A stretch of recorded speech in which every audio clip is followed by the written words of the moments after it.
Hey guys, welcome back.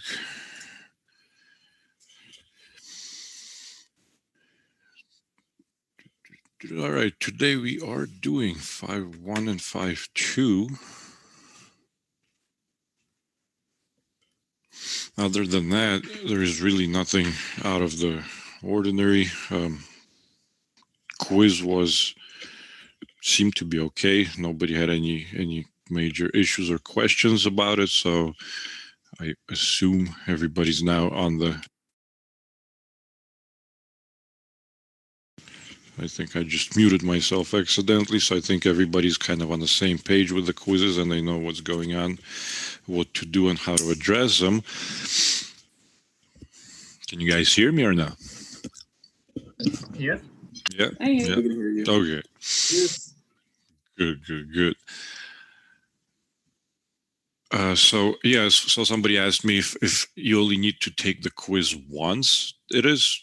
If you're happy with your score the first time, then yeah, you're okay. You don't need to take it again. So once is enough, but you get 2 attempts if you choose to.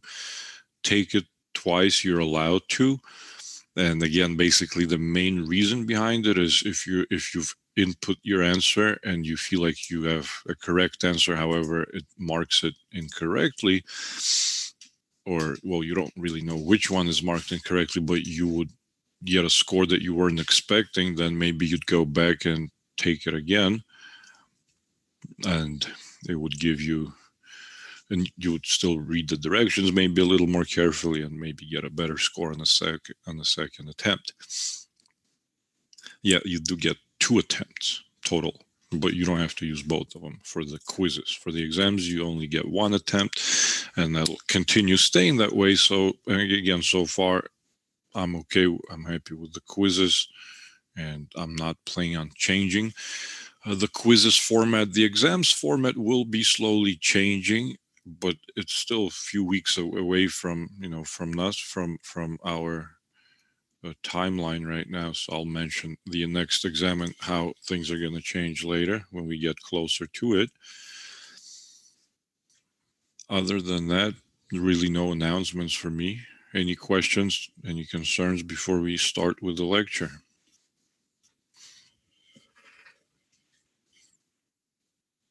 Well, no. Again, if there are any homework questions, don't hesitate to ask me on Canvas. Canvas message me.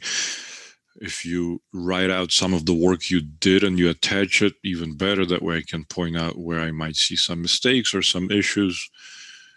Other than that, let's go ahead and get started then. So let's switch over to the other program here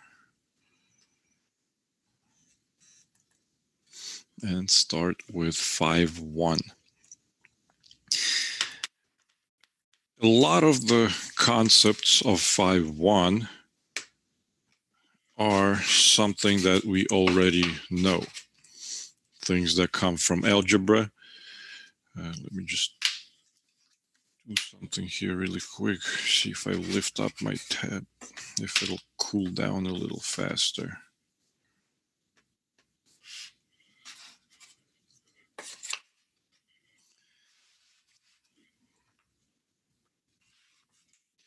Let's see if that gives me more time before it starts overheating.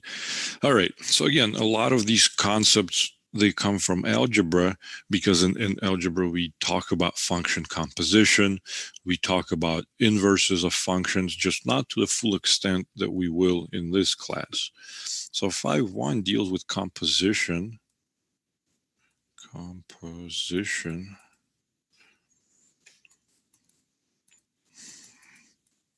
of functions, and the composition in itself is the same as it was defined in a class, in a 125 class. If you took that, we know that f of x and g of x are some functions. We already covered how to add, subtract, multiply, and divide these functions, but now we can also talk about composing these. So f composed with g, that's how we write it.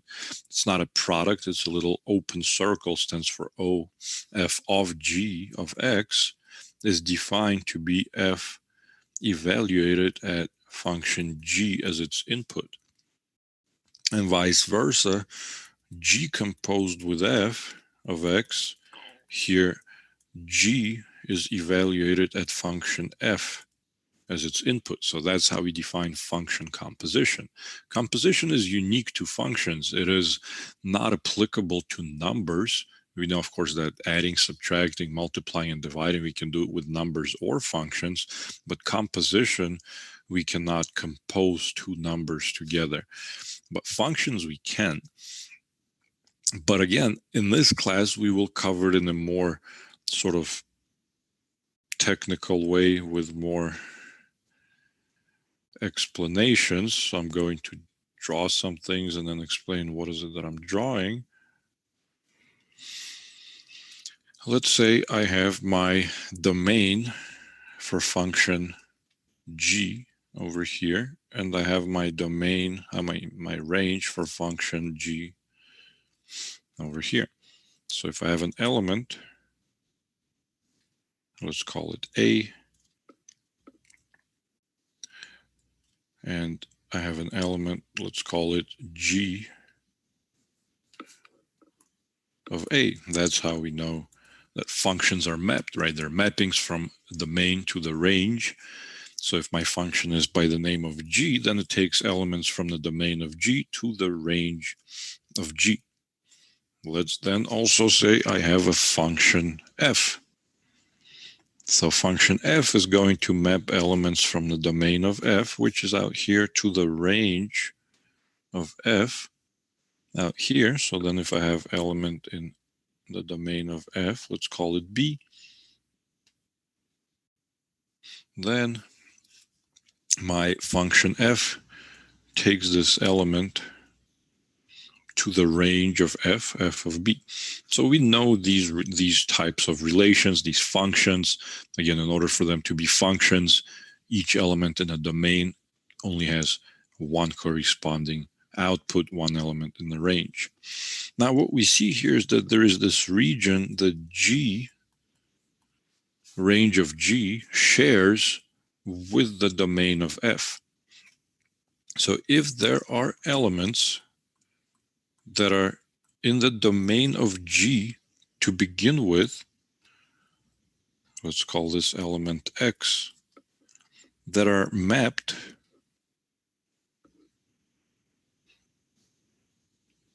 not only to the range of g, but also that part of the range which is also in the domain of f.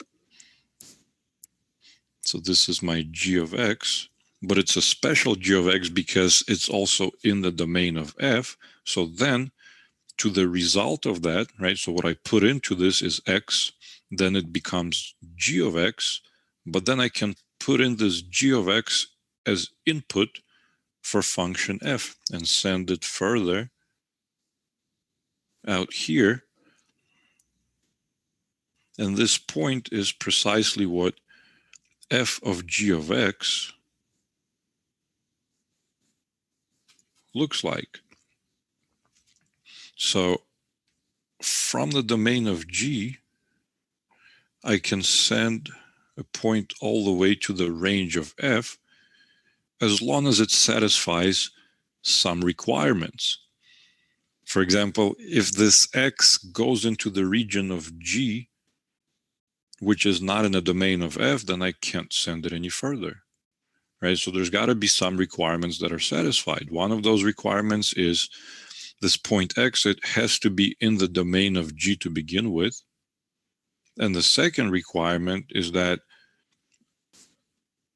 basically the output, g of x, has to be in the domain of f so that it can then be sent further out here. And if those requirements are satisfied, then we can apply and get this f of g of x transformation, or composition would be a better word to use here. Now, again, let's write down the statement about the domain of this function composition. So we're going to say that the domain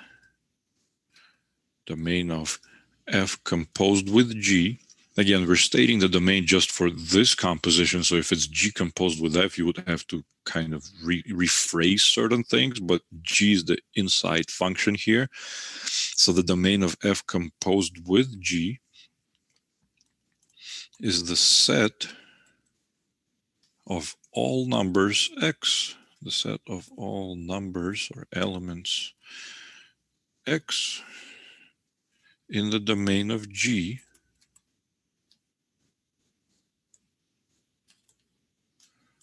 right? So that's one requirement. We got to be in the domain of G.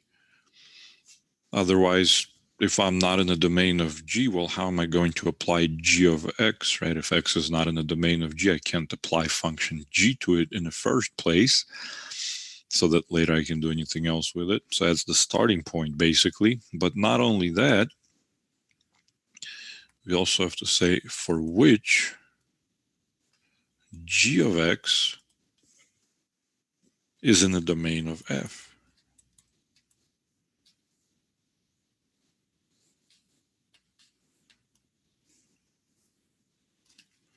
So that's what this picture is trying to show, that we have to be in the domain of G to begin with in order to send those elements out to apply G of X to them.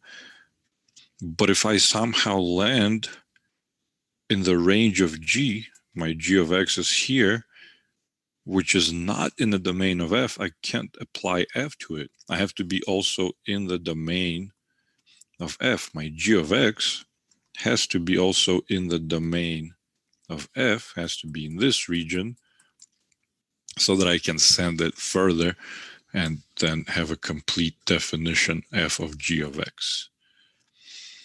So that's how the domain is defined.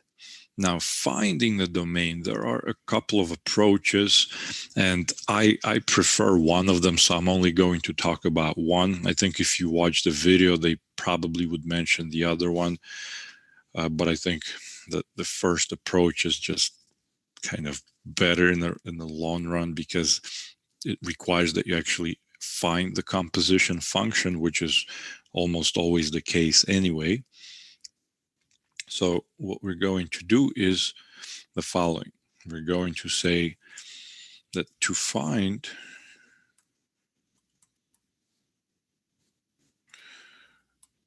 the domain of composition F composed with G of X, there's a few steps you have to do. Step one is you have to find the domain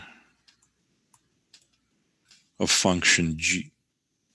Notation I'll use is D sub G, domain of function G. That's this part here, domain of function G. Step two is you will find the composition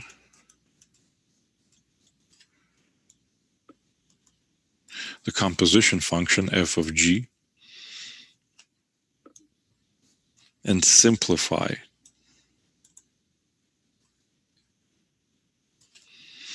And here I'm going to introduce another name just to make my notation a little easier. So I'm going to call it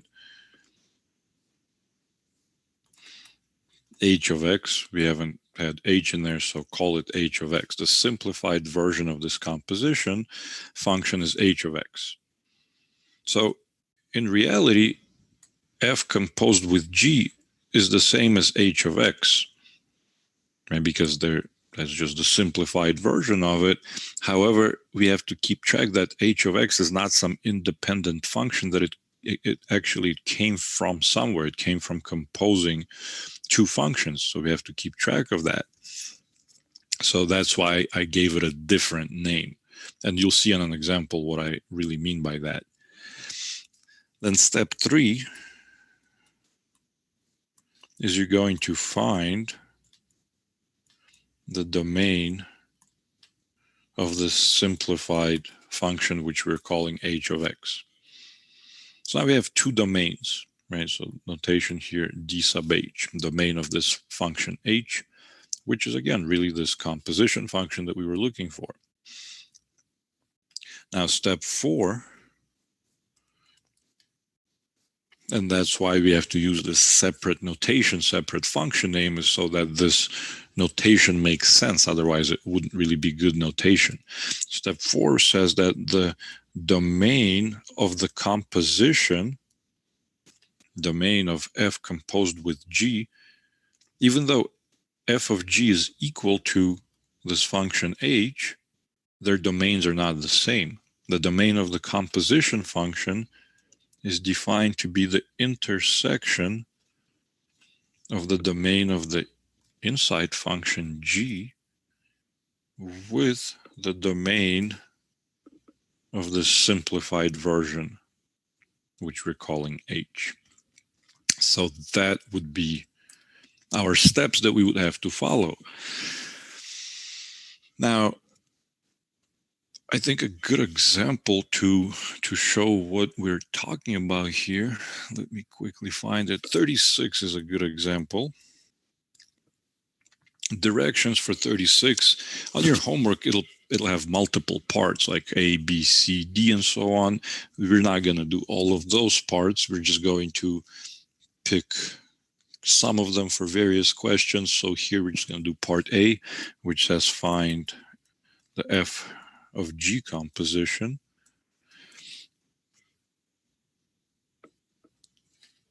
So find f of g, and we'll say and its domain. So find this function f of g and find its domain. And the function f of x here is defined to be x squared plus 4. Function g of x here is defined to be a square root of x minus 2.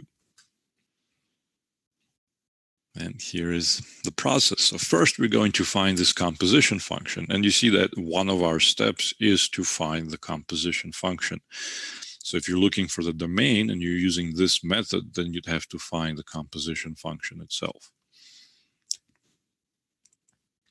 So f composed with g of x is defined as f of g of x. Plug in g of x in there. G of x is the square root of x minus 2. So that is our input for function f. Function f says x squared plus 4. And the input is the square root of x minus 2. So if these steps are, again, seeming like I'm going too fast and you've forgotten composition and what it means or how it's working out, make sure you guys review those concepts, because I'm assuming that you were introduced to function composition in algebra, so I'm going pretty quickly as to, this step, this approach, but we're taking this guy, right? This is our function g. So I just replace that, what it's equal to. Function g is equal to square root of x minus 2. And we know how to evaluate functions at various input values. So my function f says x squared plus 4. So instead of x, I put this guy, right? So that's what we're doing here. Make sure you guys are following along. Now we can simplify this. We can simplify this because we know square root and square, they undo each other, leaving us just with the radicand. We had a property that square and square of a square root is the radicand. And then we have this plus 4 hanging around. Combine like terms, we get x plus 2. So I found my function composition. F of g of x is equal to x plus 2. This is my function composition. In my notation here, that is what I'm going to call h. So that's what I'm referring to as h, the simplified version. So this is my h of x for future steps is x plus 2.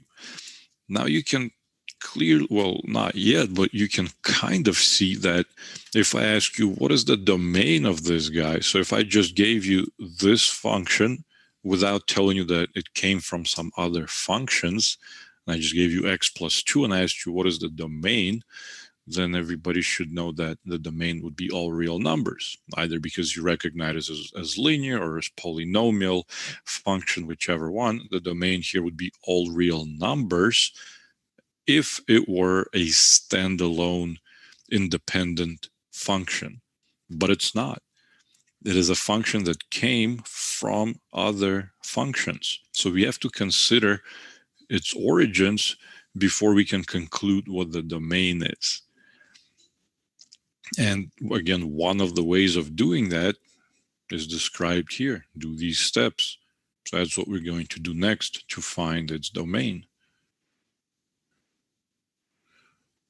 We're going to say domain of G, the inside function, which was right here, g of x is equal to square root of x minus 2. Domain of that is not all real numbers. It's a square root function. We know that for square root functions, we have to make sure that the radicand, x minus 2 is the radicand.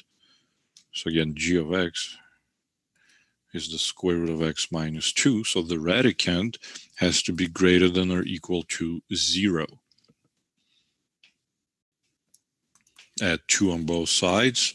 X is greater than or equal to 2. So use set notation or use interval notation, depending on what the book is going to ask. Let's say I'm going to use set notation here. X such that x is greater than or equal to 2 would be my domain of G. Next, I would have to find the domain of this function H. And here I can look at the simplified version and disregard where it came from. I just look at the simplified version. I say, all right, here it's linear. X plus 2 is linear. Domain is all real numbers.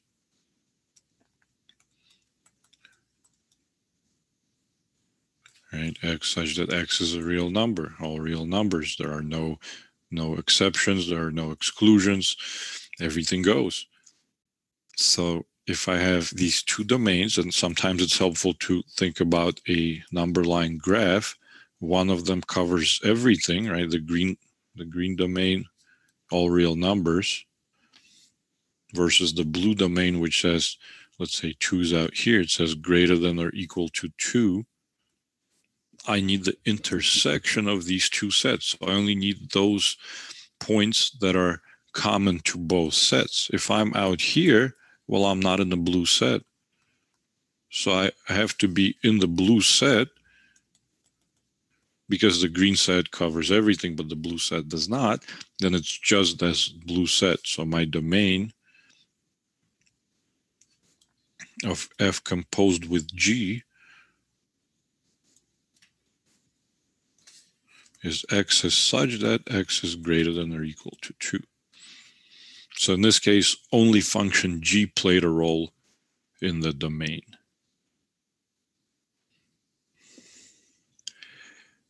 If we look at the same exact example, same two functions, but let's call it part B, and let's say find G composed with G. I can compose a function with itself. That's absolutely normal. I can compose two or more functions. I can have composition of function with itself twice or 3 times and so forth. But in this class, we only do 2 functions. I don't think we really look at 3 functions here. So find G composed with G and its domain. So again, my function G, to remind us, G of x is the square root of x minus 2. So if I say G composed with G, this means my input for function G is function G. So my function G is the square root of x minus 2. That's going to be my input for function square root of x minus 2. So instead of x, I put in square root of x minus 2 like that.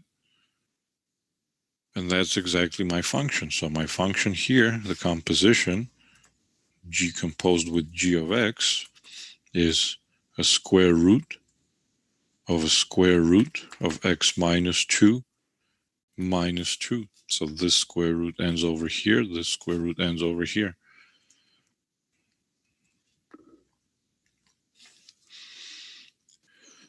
Now, can't really do much with that. We can't really simplify it a whole lot. We could do some things with it, but I don't think it's going to make it any better. Yeah, so we would just leave it like that. That would be our composition function, but we still have to find its domain. And the domain is not simply going to be x's are greater than or equal to 2. We actually have to go through that whole process again. So we have to say, all right, the inside function was function g of x, which was radical x minus 2. We already know the domain for that since we just did it. I'm just going to write it down again. It's x's such that x is greater than or equal to 2. We already did the steps for that. The second function is what I'm referring to as function h, is my double square root. Right, that's my function h. The domain of h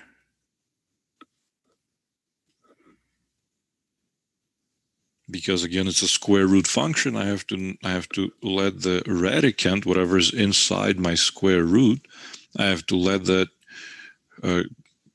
not equal to, but be greater than or equal to 0, right? Because again, square root of negative value is a complex number, so that would cause the function to not have a real output. So we have to let the radicand, again, my radicand here is this guy.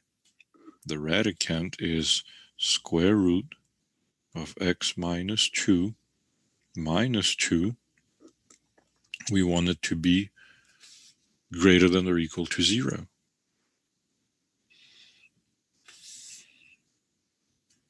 If I move the 2 to the other side and square both sides, then I get x minus 2 is greater than or equal to 4. X is greater than or equal to 6 is the domain of this function h. So this is x such that x is greater than or equal to 6. So if I consider these two domains now on the same number line, one is x is greater than or equal to 2.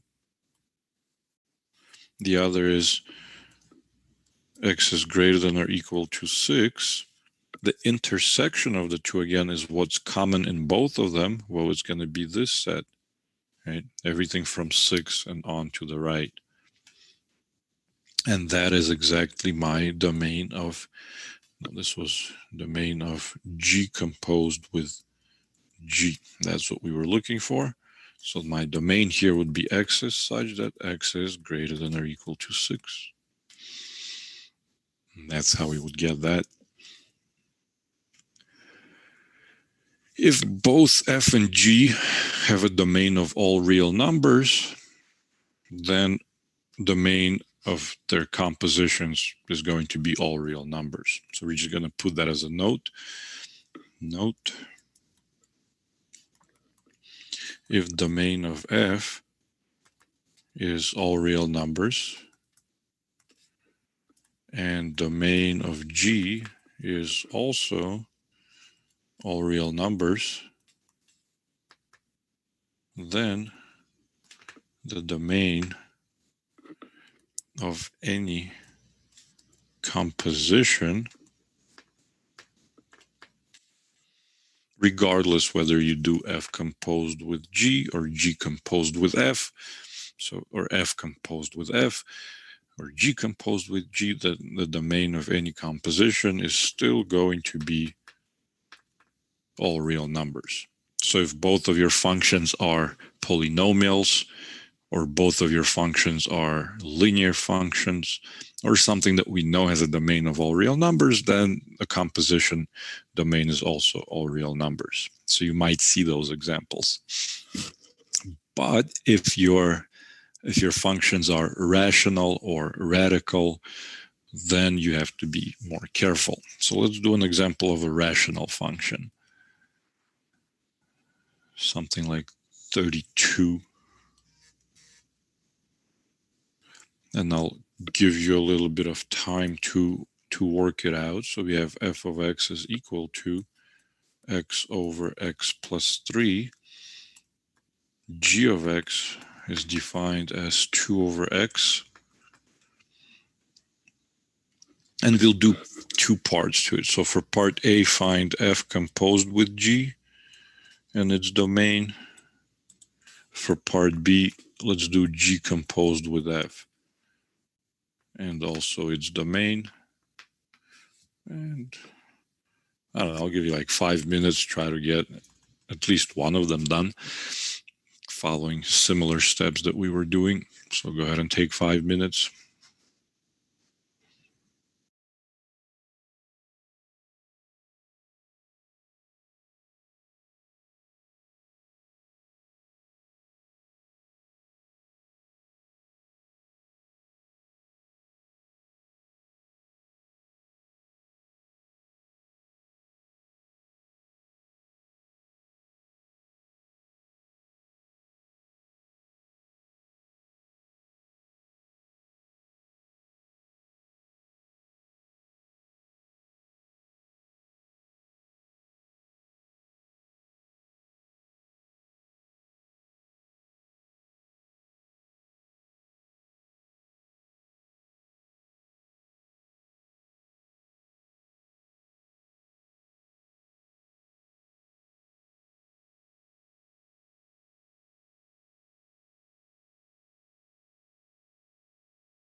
All right, let's see these two cases A and B.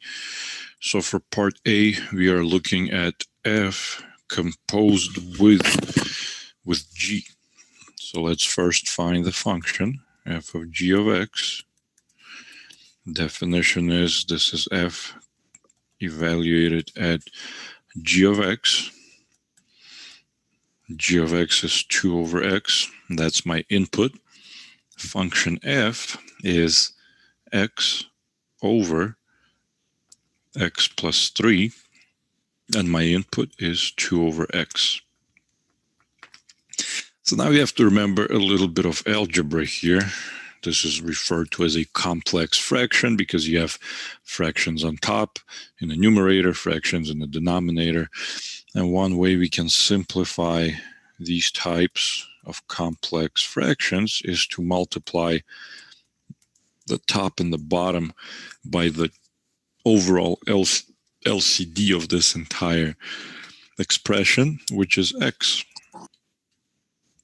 In the numerator, x times x, those will reduce, leaving me with 2. In the denominator, x times 2x, again, x's will reduce, leaving me with 2. But x times 3 will give me plus 3x. So this here would be my composition function. Next, we have to find the domain. Again, for my further notation, I'm going to refer to that as h of x. So first step is to find the domain of function g. Let's write down what g of x was. G of x was 2 over x. This is a rational function. We know the domain for a rational function is everything except whatever would make the denominator equal to 0. We have to exclude all those x values. So we would say the domain is everything except that value being excluded. So all x's except x equaling 0.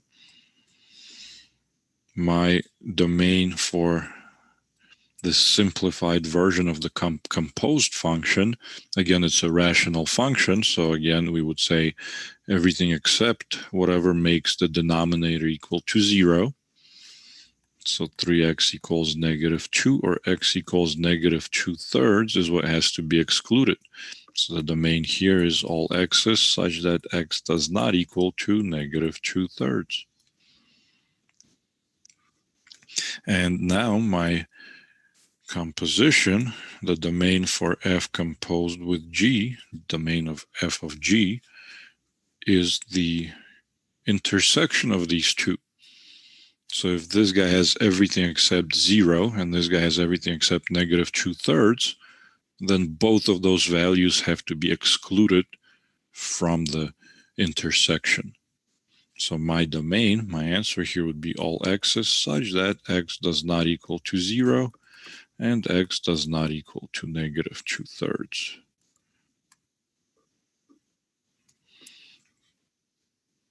Good on that? Any questions, concerns on part A?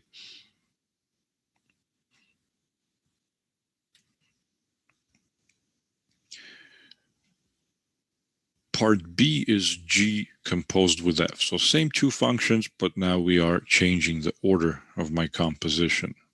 So again, let's refresh our memory. Our f is x over x plus 3. Our g's 2 over x. So for part B, we want to find g composed with f. So that's g evaluated at f of x, where f of x is x over x plus 3, I think. I already forgot. Yeah, x over x plus 3. And function g is 2 over x. And our input is x over x plus 3. Again, it's a complex fraction, some algebra skill. Here, because numerator and denominator are both a single term, we can simply say instead of dividing by a fraction, we can multiply by its reciprocal. So instead of dividing 2 by x over x plus 3, we multiply 2 by the reciprocal, x plus 3 over x. And we can simplify it a bit if we want. We can leave the numerator factored or distribute it. I don't think it would matter much unless the directions are specific. So 2 times x plus 3 over x would be our composition function. Again, for my notation purposes, I'll refer to it as h of x. To find the domain of this composition, I have to do two things. The first step is to find the domain of the inside function, right? That's how we described it just before. Our inside function was g. Now our inside function is f. So we have to find the domain of f. And we know that a rational function, again, has the domain of everything except whatever those values that make your denominator equal to 0. In this case, our denominator of function f is x plus 3. So x equals negative 3 is the value to be excluded. Our composition function, calling it h, also happens to be rational. Denominator is simply x. So find what makes it equal to 0 and exclude that. In this case, well, it's just x equals 0. That has to be excluded. And we see that our domain here, well, our functions are different. Just again, to look back, our function here was 2 over 2 plus 3x. Our function here is 2 times x plus 3 over x. Our domains are also different. Here, the domain of the composition g of f is going to be the set of all x's such that x does not equal to negative 3 and x does not equal to 0.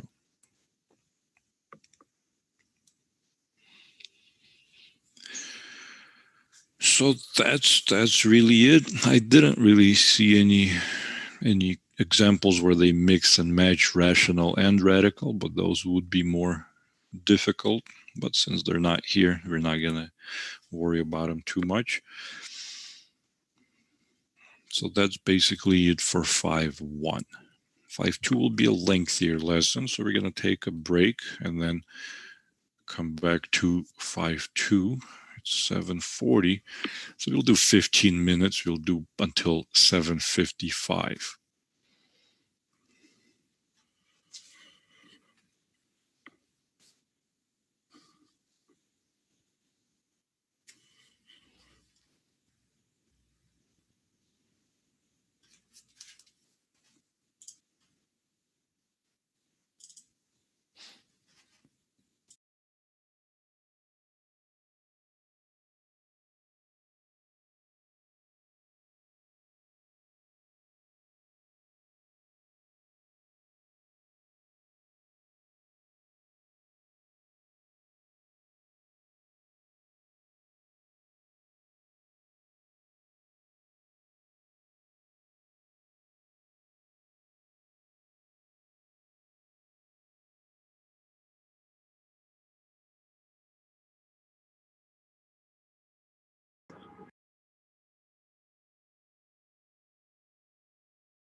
Okay, guys, break is over. It's 7:57 already, so let's go ahead and get started on 5.2. 5.2, again, some of these concepts will seem familiar from algebra class. Some of them will be new, perhaps. It deals with a concept of a function being one-to-one, and also talking about inverse functions.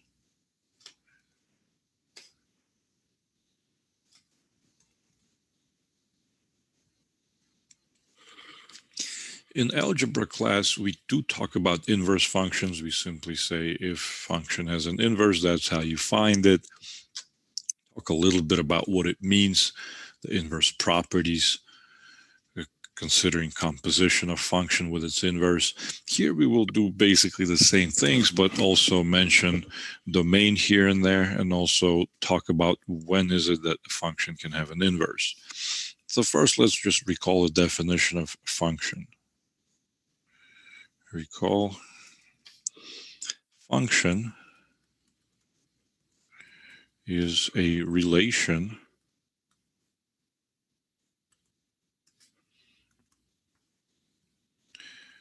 in which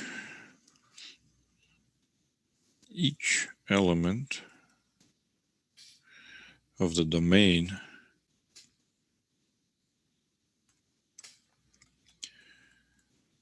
corresponds to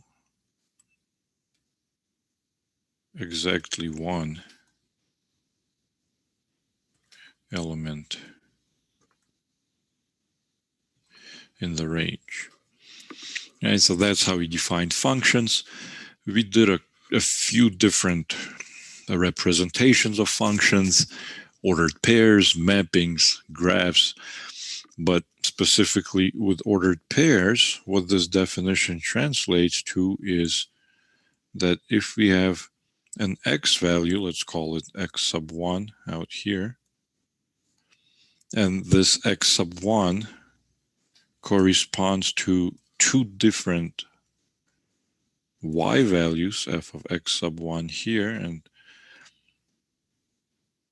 f of x sub 1 here, well, even the notation doesn't make sense, right? So if we have x value which corresponds to two different y values, then this is not a function.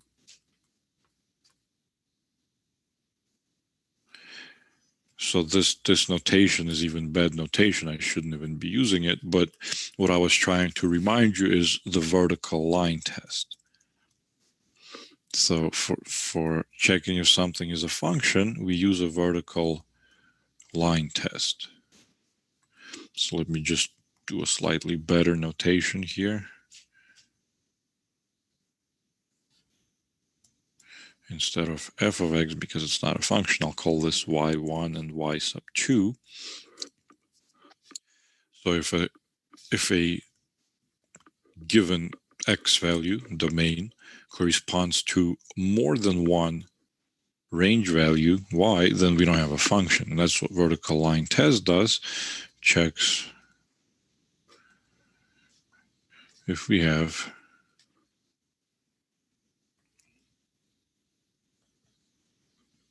a function. So that was covered, I think, somewhere in chapter 2 for our class. And of course, we also covered in algebra as well, but that's functions. Now, if we draw a different representation, like a domain bubble and a range bubble, and we say something like 2, -3, 1, and 0, and here we're going to have 3, 4, and 5. And then my function goes, and let's say it takes 2 to 4, -3 to 3, 1 to 4, and 0 to 5. Again, we would use our definition. We would say that this is a function because each element in a domain corresponds to exactly one element in the range. Now, this discussion came up back in the function sections that even though two elements in a domain correspond to the same element in the range, that doesn't break the definition of a function. And that's where our new, more strict definition of a one-to-one function will come in. And the reasoning is we want to look at functions where we can trace back our images, our elements in a domain. We want to be able to trace them and see where they came from. For example, this element 3, I can trace it back and I can say, well, it came from this guy, -3. No issues there. This element 5, I can trace it back to this guy. It came from 0. But the element 4, I cannot trace it back because I don't know whether it came from 2 or from 1, so it's ambiguous. And therefore, it creates issues with tracing back. And the tracing back is the inverse function. The inverse function is something that undoes the original path. So that's why we need a more strict definition so that we can trace back and come to where the element originated from. And that's where this one-to-one concept comes in. So the definition is a one-to-one function as follows. So I'll use this definition. I'll say a function is said to be one-to-one. Again, we already assume that it's a function. We don't talk about one-to-one relation. It has to be a function to begin with. It's just a stricter definition on a function. So a function is said to be one-to-one if for each element in the range there is exactly one element in the domain. So now we're switching basically the words range and domain places, and we're saying not only do we have to have a function where each of these guys in a domain corresponds to exactly one element in the range, but also for this function to be one-to-one, each element of the range only had one element in a domain that led to it, that corresponds to it. So that would make a one-to-one function. So our example here, it is a function, but it is not one-to-one. It is not a one-to-one function because we see this element 4, it has two elements that correspond to element 4. The 2 corresponds to 4 and the 1 corresponds to 4. So that would break the definition of being one-to-one. If we do have a one-to-one function, our picture should look something like that.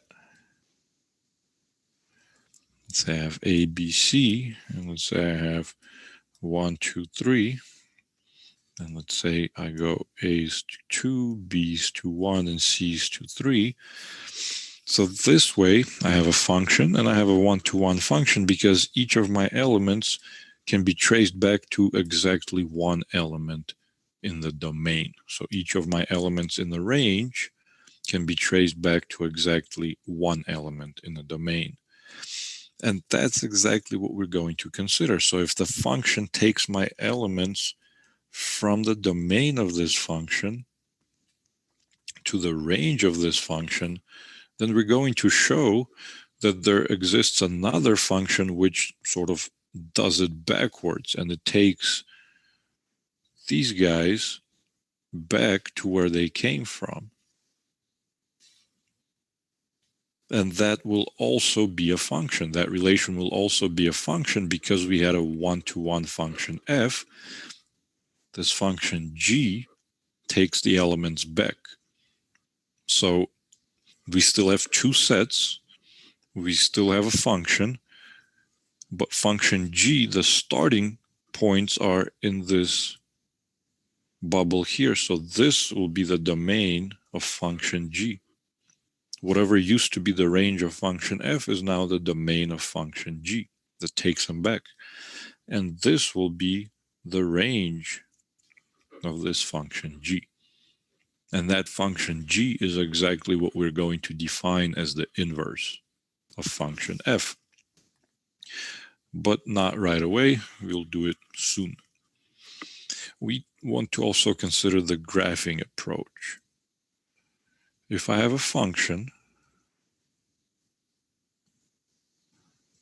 in order for it to be one-to-one, we now cannot have the following scenario. Let's think about it. If I have some element x sub 1 and some element x sub 2, but both of these elements have the same y value. So this is f of x sub 1, and this is f of x sub 2. And we can see based on this graph they're the same, because again, this is my y value, function value is the y value. Now this is still a function, but it cannot be a one-to-one function, because let's think about what this means. It means that two different elements from the domain correspond to the same element in the range, right? X sub 1 corresponds to this y, whatever that value is.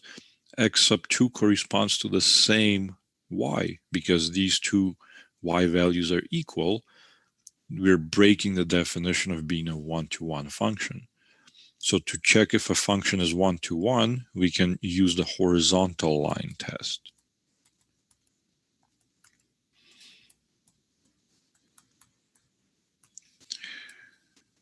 Horizontal line test works the same way that a vertical line test checks if we have a function. If you have more than one point on a horizontal line, then you don't have a one-to-one function. So this checks for, let's see, how did I phrase it here? Checks if we have a function. Horizontal line test checks if we have a one-to-one function, in a similar manner that a vertical line test checks if we have a function. So if you have more than one point on any horizontal line, then you don't have a one-to-one function. All right. So now that we have horizontal line introduced, now that we have a one-to-one concept introduced, let's go ahead and introduce the inverse function.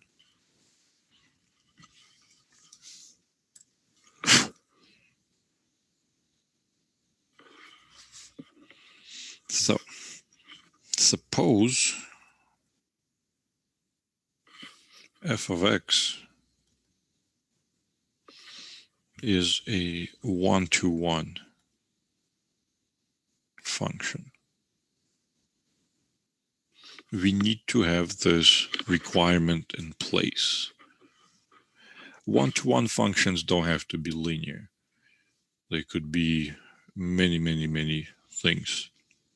As a matter of fact, what we're going to see is that if we don't have a one-to-one function, we can still create a one-to-one function in certain cases by doing a restriction on the domain of that function. But in general, linear functions are one-to-one, but one-to-one function doesn't have to be linear. Could be, but doesn't have to be. So suppose f of x is a one-to-one function. The correspondence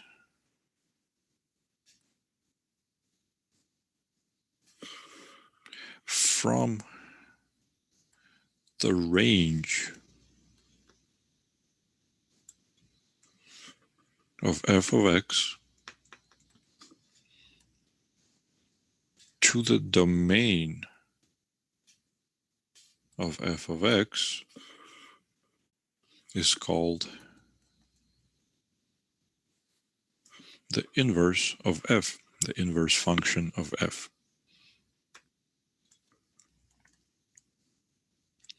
It's called the inverse function of f of x. So that's what we define the inverse function to be.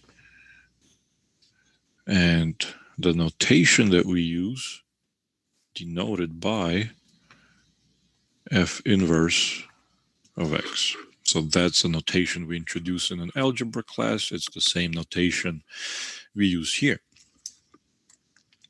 So that doesn't change. That's our definition, but we already discussed this definition earlier, right? If we look back at this picture, that's exactly what we were doing here. We were saying, well, if f is a one-to-one function, so that means that any element in the range of f can be traced back to the element in the domain of f.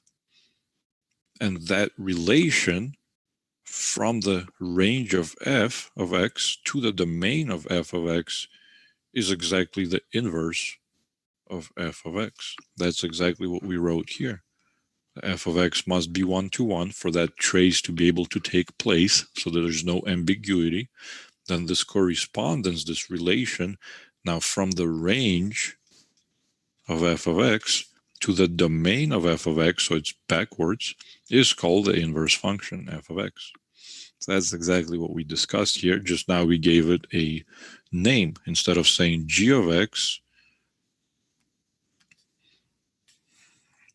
we can now say f inverse of x.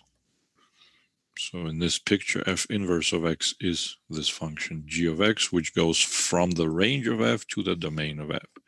So we see this relationship between domain and range of the function and its inverse. And we can generalize that in the following way.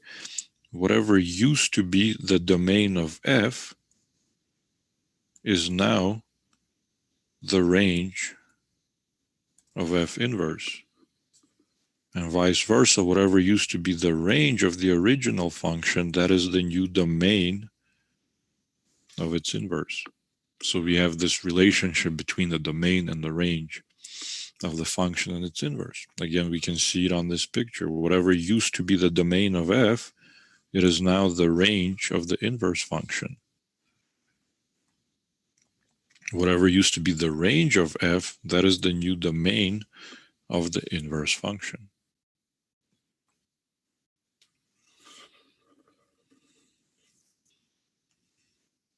If the range and the domain are switched, and range represents x, domain represents x, range represents y for f of x, then for f inverse of x, those are switched.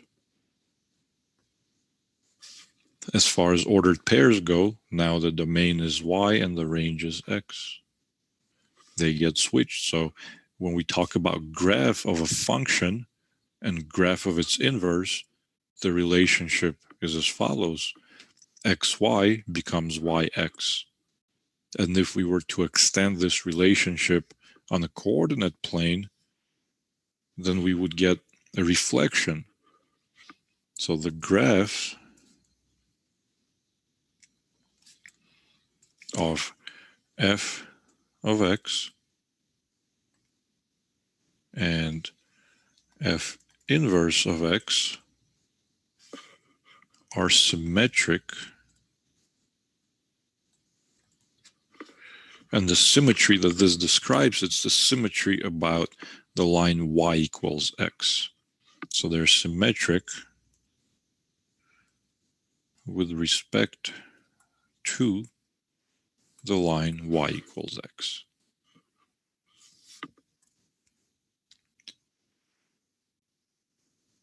And we can again do a quick graph and explanation on that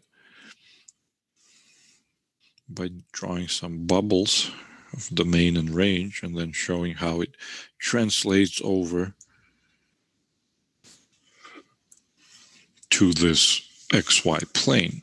So if I have my domain and range, and let's say I have the following ordered pairs. So for my function, let's say I have 1, -3, and 2 for the x values. So this would be domain of function f.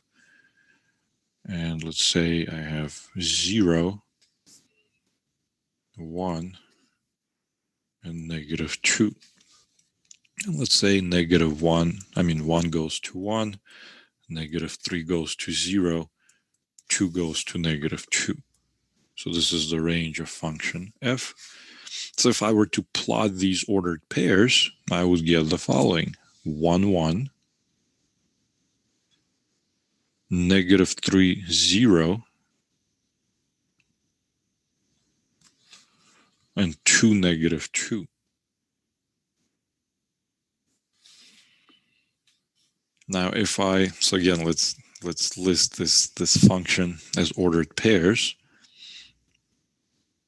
So this function f of 1 is equal to 1, f of -3 is equal to 0, f of 2 is equal to -2.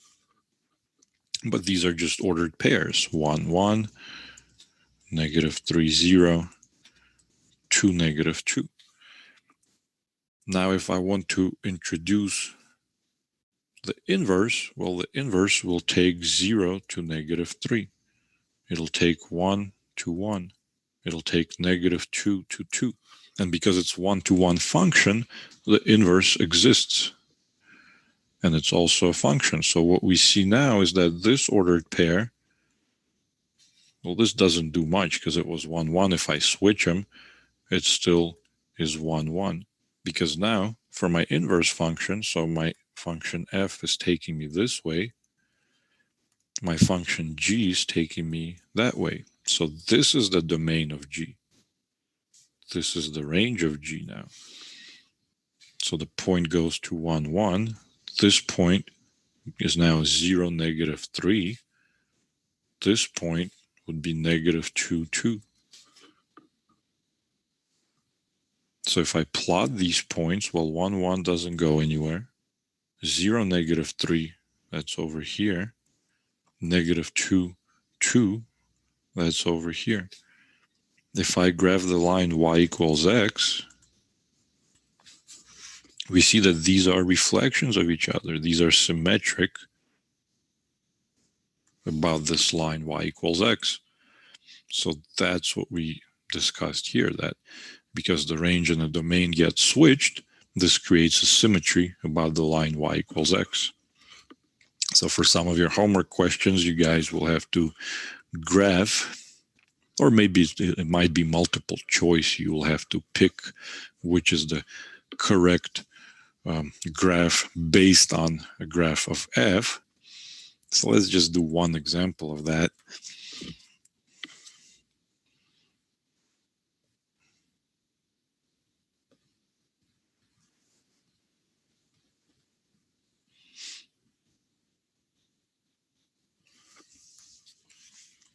Let's say I have a square root function, and we'll do these points.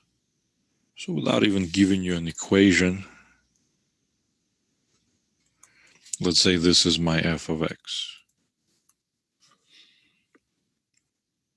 Now, if I want to graph, let's call this number 1, I don't know. Directions will be graph f inverse of x. So first I would need to make sure that f of x is 1 to 1. Does this pass the horizontal line test? Yes. Yeah, right. It passes. It's a function. It passes horizontal line test. So it is 1 to 1. Therefore, the inverse exists. The graph of this inverse, I would reflect my points along the line y equals x. So what that does is just switches the x and the y coordinates. So if the coordinate of this point here is 2, 0, then the reflection is 0, 2. If this is 3, 1, then the reflection is 1, 3. So this one is 1, 2, 3, 4, 5, 6, 2, 2, 6.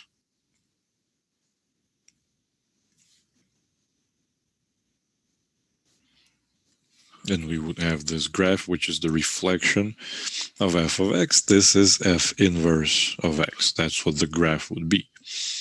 Now, the question might come to mind. We know that even though I didn't give you an equation, f of x looks to be some sort of a transformation of the square root of x. We know from algebra that the inverse of the square root function is the square function, right? Those were shown to be inverses of each other, but I know that the square function should have looked like this. Now we can actually discuss why it doesn't, and then it explains a few properties that we were sort of taking for granted.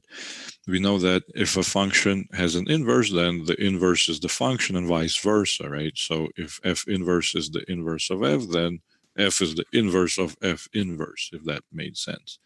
But if I look at a parabola, does the parabola x squared pass a horizontal line test? No. It doesn't, right? You could have multiple points, therefore it wouldn't be 1 to 1. So what we do is we say for x squared, and not just for x squared, but for a bunch of other functions, we say, well, in order for x squared to have an inverse, we have to restrict the domain and, for example, only consider the positive inputs. So that's why this guy only has half of its parabola, only the positive inputs, because that guarantees that it's 1 to 1. Therefore, it'll have an inverse. And that's where these positive and negative square roots come in, right? Because we know that when we square root both sides, we actually have to put plus minus. Let me see how else did I want to mention this. Because, yeah, if we have a negative square root, like if I graphed the negative square root, that would have given us the negative side of the parabola with the domain of x is less than or equal to 0. So that's why we have to separate it out, and that's why we have a positive and the negative square root, because we can consider both the positive domain or the negative domain restriction on the square function. So in this case, based on the graph that was given, we see that the transformation, still some transformation, so it's not square root of x or x squared, it's really square root of x minus 2 would have been the case here, right? Because we are moved 2 units to the right. It seems that our vertex is moved. So then the inverse function is actually x squared plus 2 from the graph. We can see that it's moved up 2 units.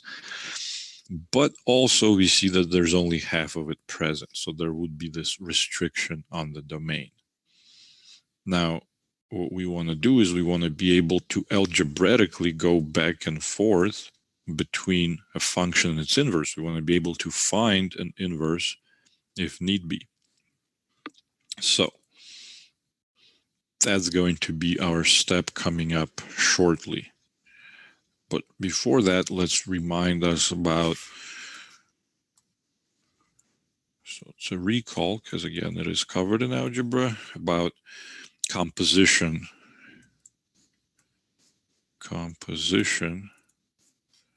of f and f inverse. So we want to see what happens if we compose function f with its inverse. First, let's just look at pictures and see what happens here. If I have some function f that takes an element from the domain of f to the range of f, and we'll give it a name x here, and we'll give it a name y here. And this is my function f. Then I know that f of x is equal to y. Now, if I tell you that f is 1 to 1, then you should conclude that it has an inverse, and the inverse takes me back from the range. What used to be the range of f is now the domain of the inverse. And what used to be the domain of f is now the range of the inverse. So this is my f inverse. And then I can say f inverse. Again, what would get plugged in is y using my notation here. So f inverse of y would take me back to x. Now the question is, what if I apply both? What if I apply a composition of f and f inverse? How will that play out? So if I look at f composed, or actually let's start with f inverse composed with f of x. And I'm going to stick to my notation here, so that's why I'm choosing x here. We know that this means we should take f inverse and compose it with f of x, the inside function. But I know that f of x just takes me to element y. So f inverse of f of x again takes me to element y. But this element y is in the domain of my function inverse, so I can apply it. I can apply f inverse to y, and it takes me right back to x. So this is just a kind of a full path around, right? If I apply f to function x, I go here. And then if I apply f inverse to the result, I go back here. So I do a complete circle. I come right back. And this is true for all elements that are in the domain of function f.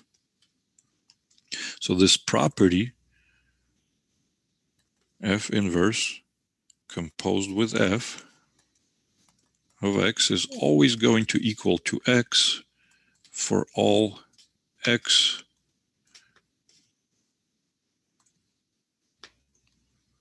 included in the domain of the inside function, which is in this case function f, because x starts out being in the domain of f. That way I can apply f to it, and then to its image I can apply f inverse and bring back to x. The other path, so this is one property here. The other path we have to consider is if we change the order. If I change the order of this composition, then I could put x in here. That's perfectly fine, but using the notation I currently have in the picture here, I'm going to put y in here. Because now I see the following. This is f composed with f inverse of y. So I want to apply f inverse to an element in its domain. But this is the domain of f inverse. Y is in there, using my notation here. And f inverse of y, we see that here, f inverse of y is equal to x. So what that did is it said, let's do this. Apply f inverse to y, that brings me to x. But now it says apply f to this x, and that's going to bring me right back to y. So again, we do a full circle. We start with an element in the domain of f inverse, and we end up with that same element. Whereas the first property, we start with an element in the domain of f, and we end up with that same element. So this f of x is equal to y. And the properties then, f composed with f inverse of y is equal to y for all y's that are in the domain of the inside function, which is f inverse in this case. And these two properties together can be used to check if two functions are inverses of each other. So let's do one example for that. Let's say number 42 might get pretty heavy algebraically, but that's fine. We'll review some things. So we have to show that f and g are inverses. And function f of x here is a rational function, x minus 5 over 2x plus 3. And function g of x is another rational function, 3x plus 5 over 1 minus 2x. So if you look at them like that, you're not sure, are they inverses? It's hard to tell. It's not just a square and the square root, which is sometimes simple if they're pretty straightforward. Here it's hard to tell, but what we can do is we can check these two properties. Now you have to check and make sure that both properties are satisfied before you can make a conclusion. So we'll start, doesn't matter which one you start with. Let's say we'll start f composed with f inverse of x. So again, this might get pretty ugly. Let's take a look.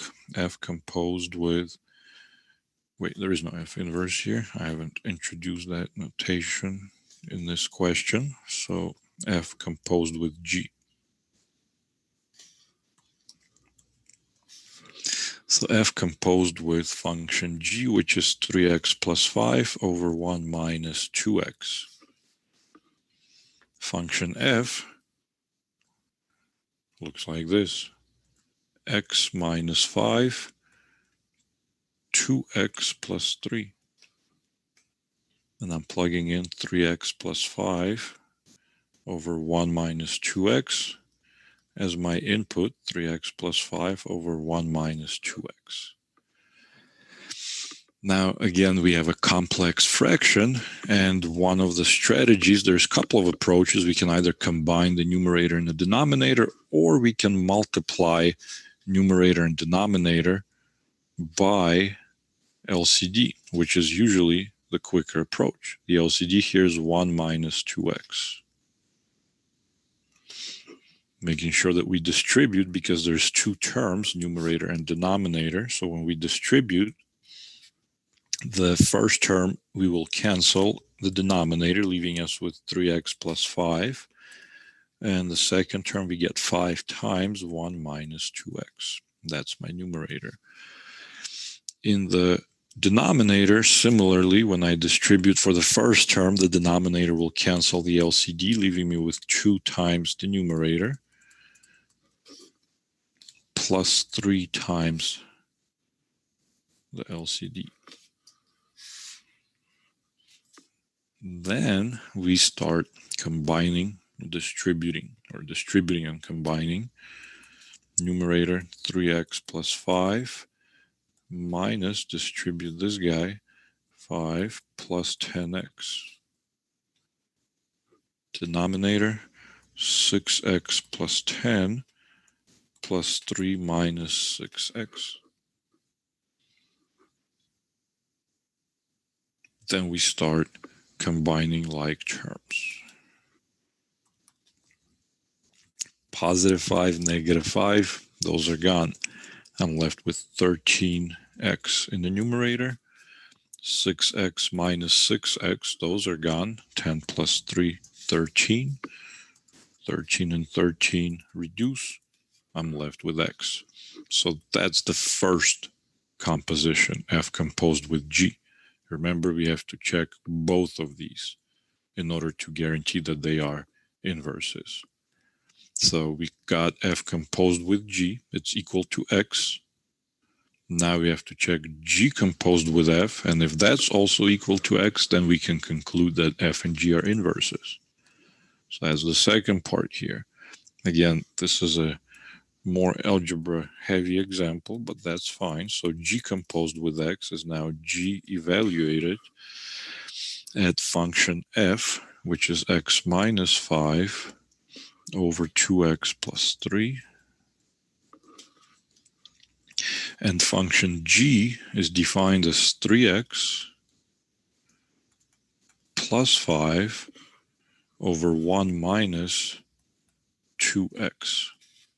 And my input is x minus 5 over 2x plus 3, x minus 5 over 2x plus 3. Similar strategy, we're going to multiply top and bottom. by the LCD, which is 2x plus 3 in this case. Again, making sure that we distribute to both terms. So now the first term denominator will reduce, leaving me with 3 times x minus 5. The second term, 5 times the LCD. Denominator 1 times the LCD for the first term. And the second term, again, denominator will reduce, leaving me with 2 times the numerator. Distribute 3x minus 15 plus 10x plus 15 over 2x plus 3 minus 2x plus 10. Simplify, combine like terms. These cancel. 13x. 2x minus 2x cancel. 3 plus 10, 13. Reduce, reduce. X. So now we've showed that if f composed with g of x is equal to x, and g composed with f of x is equal to x, implies in both directions that f and g are inverses of each other. So that's how that process works. That's one approach. If you're given two functions, you can check if they're inverses. But of course, we want to know, and we probably remember from algebra, that if we're given a function, we can find its inverse.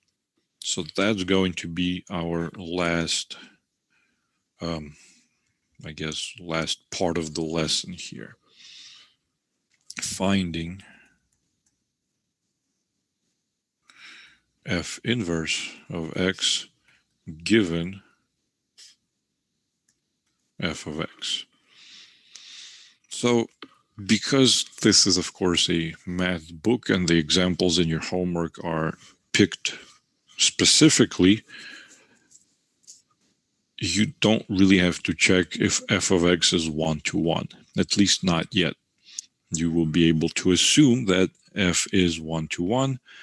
It'll be told in the directions that f is 1-to-1, so you don't have to worry about that part. But later, when we get to trig, and we're going to try and find and define inverse functions for certain things, like trig functions, then it's going to be up to us to figure out if we have a 1-to-1 function, and if not, how can we make a 1-to-1 function? So we will see an example again that deals with something that wouldn't be 1-to-1 unless we restrict a domain for it. But we'll start with something easier. Let me think, what's a good one here to do?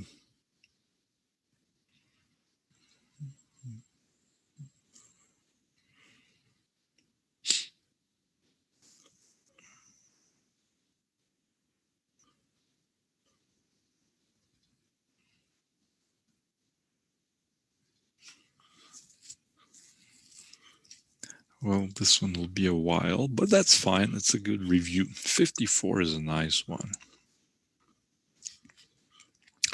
Directions here, there's a few. We have to find the inverse, we have to find domain and range, and we have to graph. So find f inverse, find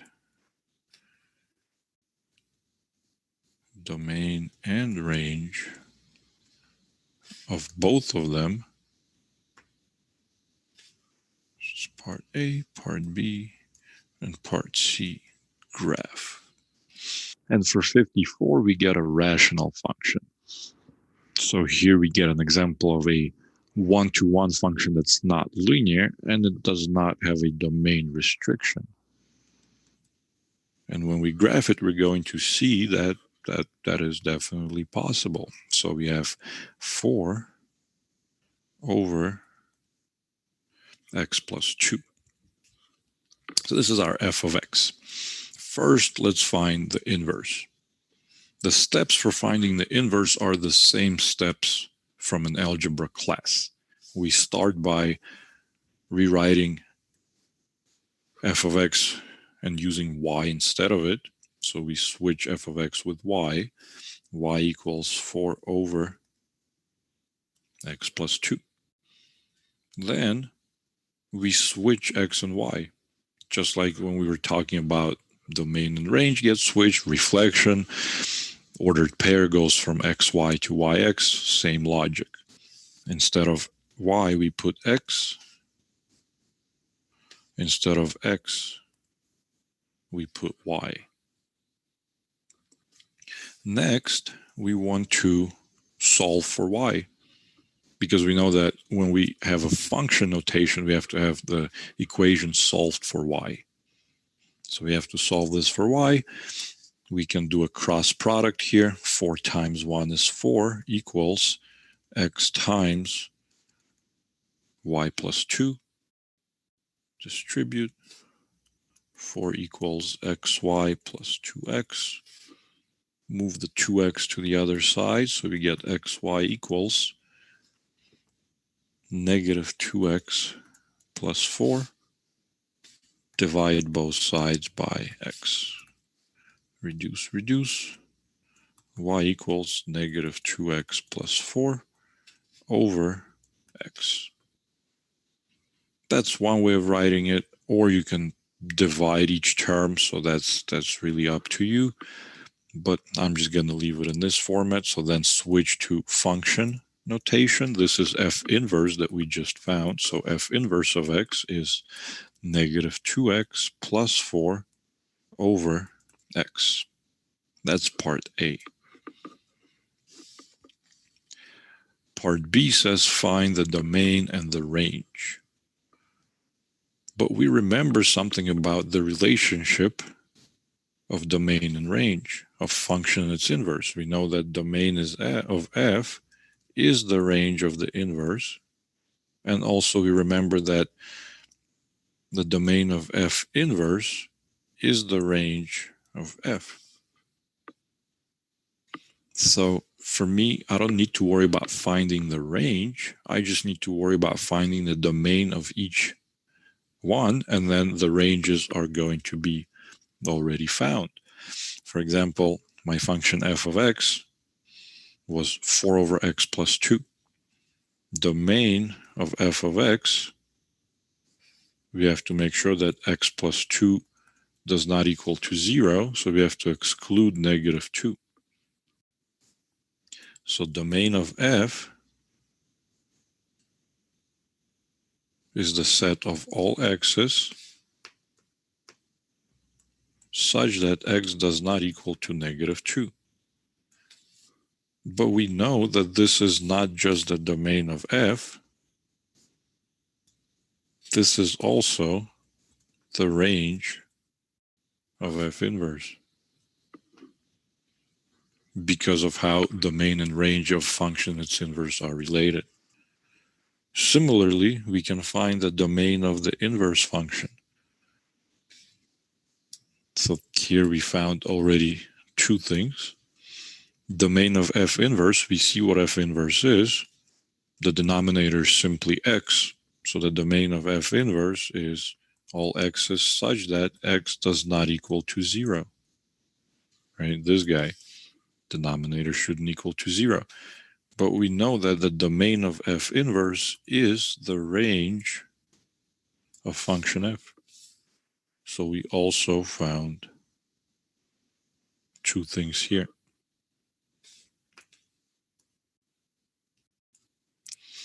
So now we have domain and range for both the function and the inverse.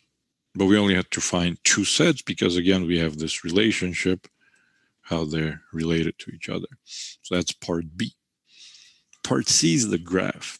So here we're going to have to remember how to graph rational functions, something that we did in chapter 4. Let's write them down and try to graph them. So f of x is 4 over x plus 2. g of x, not g of x, let's call it f inverse of x, that we just found, that's negative 2x plus 4 over x. So let's get some information and then graph them. So the graph I'll do over here, and the information we'll try and do on the side.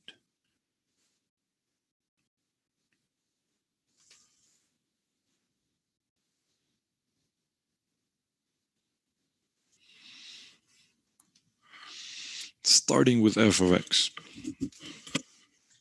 Vertical asymptote for f of x would be x equals negative 2. So we would have a vertical asymptote here.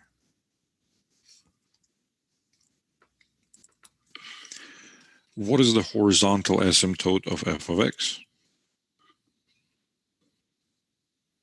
0. Yeah, it would be y equals 0 because, again, we have to remember some things, but it talks about degrees, right? We would talk about the degree of the denominator is greater.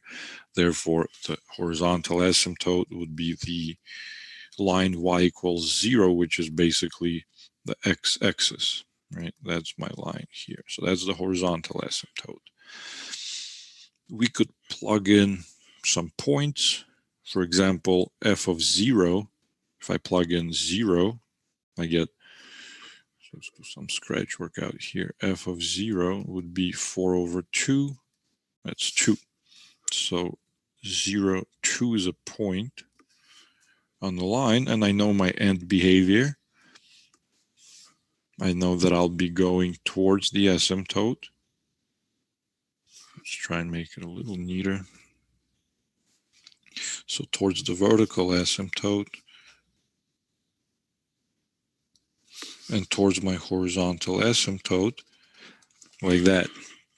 I could have checked if I have any x-intercepts, but I kind of did it mentally, right? For x-intercepts, we said that the numerator equal to 0. 4 is never equal to 0, so there is no x-intercepts that we can have here. I know my asymptote is odd multiplicity, so that means I have to be at negative infinity here. Maybe I would plug in another point, so something to the left of my asymptote, but something nice. I would maybe plug in f of negative 1. That's not really to the left, but let's do it anyway. F of negative 1 would give me 4 over 1, which is 4. So that gives me another point here. Negative 1, I'm at 4. I kind of already had that. Got lucky. But on the other side, I can plug in negative 3. That would give me 4 over negative 1, which is negative 4. So at negative 3, I would be at negative 4 down here. And I could plot more points if necessary. For example, at negative 6, I would be 4 over negative 4, which is negative 1. So 2, 3, 4, 5, 6, I would be out here, going towards my horizontal asymptote. Like, I missed the point. Like that. So we graph these guys. I'm going fairly quickly. That's what we got. Now, if I graph the inverse function, I should see a relationship between them.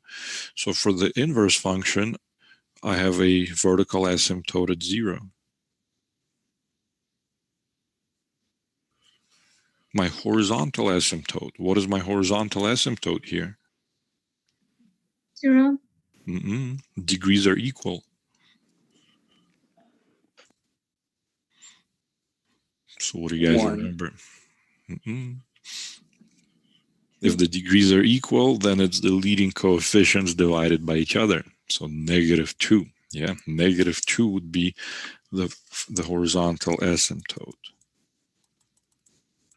for this guy. Now let's look at something we found. Domain and range. Look, we already knew that. We said that the range of the inverse function, everything except negative 2.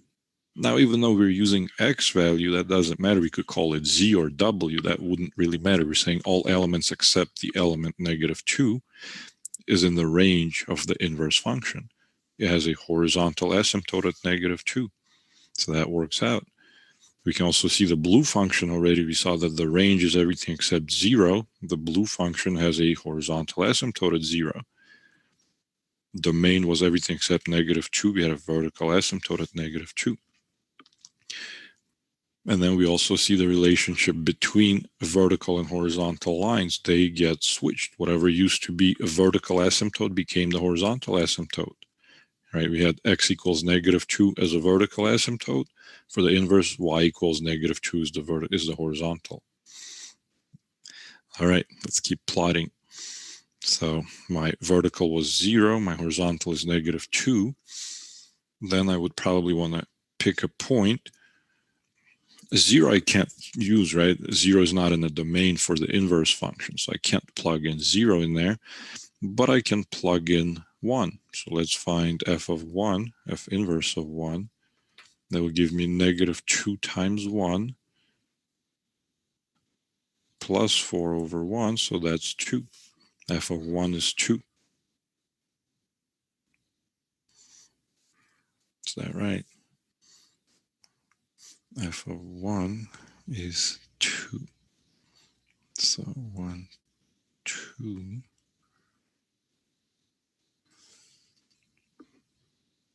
Yeah, that is right, because my blue function does have a point here. I never plotted it, but it does have a point here. But instead of plotting these points, what I can do instead is reflect them, right? I can reflect them around the line y equals x. For example, I know that this point here, which is at the blue point, 0, 2, I should have a point 2, 0. I have a point -1, 4. I should have a point 4, -1. My end behavior I also know. So these will go towards the asymptote. These will go towards the asymptote. Same thing with my points here. If I have a point -6, -1, then I should have a point 1, -6. Or rather, -1, -6. So -1, 1, 2, 3, 4, 5, 6. If I have a point -3, -4, then I should have a point at -4, -3.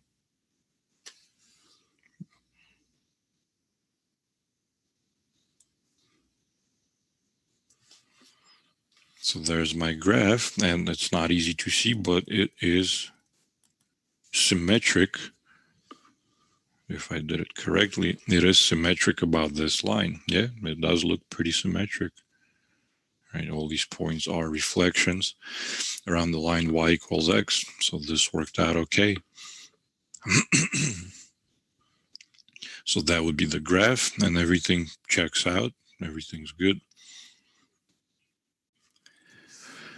Let's go ahead and do probably one more example where we do have to restrict a domain.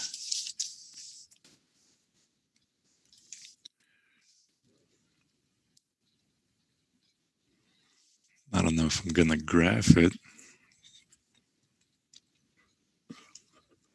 Actually, yeah, that one is going to be easy enough to graph. So number 50. Same directions, but notice how f of x is defined. F of x is x squared plus 9. So if I simply gave you that, we know that the graph is something like that. That's not one-to-one. So that's why in the definition, there is a domain restriction. And here the domain is restricted to be the positive side. X's are greater than or equal to 0. So when we start the transition to finding f inverse, and we say y equals x squared plus 9, part of that has to be the restriction. X is greater than or equal to 0. So that when we switch x and y becomes x, x becomes y, that also has to take place in the restriction. So x became y, so now we have y is greater than or equal to 0. And the reason is when we solve for y squared, we get x minus 9. And when we square root both sides, we know that we should be doing plus minus. When we square root both sides, we use the square root property. But all of these, we have this restriction, y is greater than or equal to 0. So now we don't have two corresponding functions. We know it's going to be that one because y is greater than or equal to 0. So it's got to be the positive square root, the principal square root that we choose here. If the original question had a restriction of less than or equal to 0, then we would have had the negative square root to use here in order for everything to work out correctly on the graph and on algebra side of it. So here, the f inverse function is going to be the principal square root of x minus 9. So that was part A. Now you guys can try part B and C, find domain and range, and graph. And I'll give you about 10 minutes to finish that up, since it's our last example, and then we can go over it. So 10 minutes to finish it up.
Professor, we just need to find the domain and reach for all of them or graph them also.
All right, guys.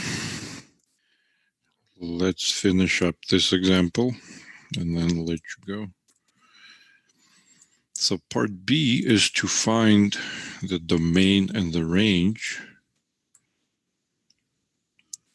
of the f and also the f inverse. But domain is usually easier to find because we know how to get domains for various functions. And the domain for function f, let's do it over here.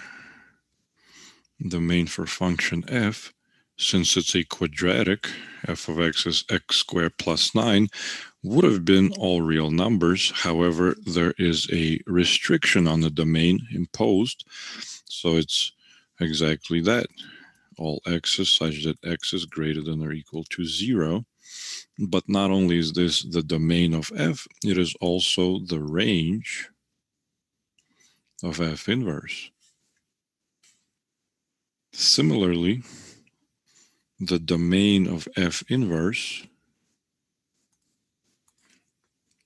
we can look at our f inverse. We recognize it as a square root function, so we know that x minus 9, the radicand, has to be greater than or equal to 0. So x has to be greater than or equal to 9.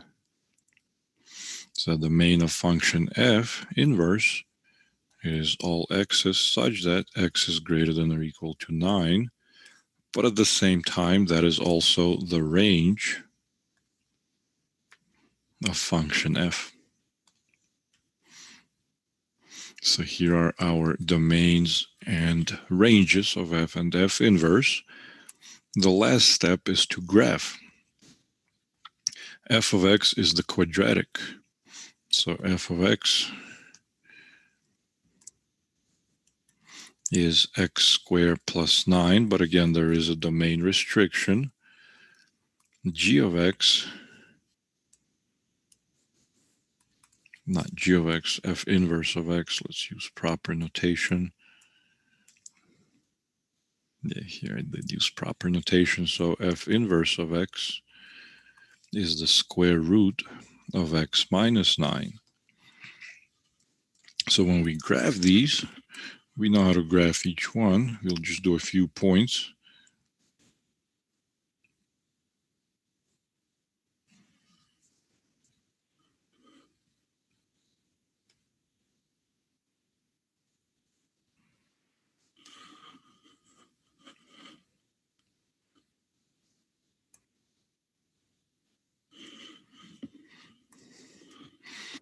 So x squared plus 9 is the function x squared, which is a parabola moved up 9 units. So 1, 2, 3, 4, 5, 6, 7, 8, 9 would be the vertex. And then if we just do those 3 points, we will have our parabola.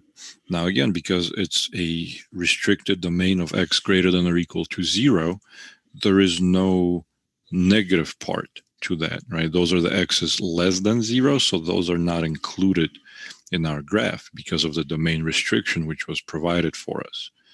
Otherwise, if it was included, it wouldn't be a one-to-one function. It wouldn't make sense to talk about its inverse. But with the restriction, it is one-to-one. That's why we were able to find the inverse. Therefore, when we graph this inverse, which is the square root function moved 9 units to the right, so 1, 2, 3, 4, 5, 6, 7, 8, 9, and I know that the square root function looks like that. If I compare these, then I see that they are indeed reflections about the line y equals x. And we can see it based on points as well. This point is 9, 0. This point, 0, 9. And this point is 10, 1.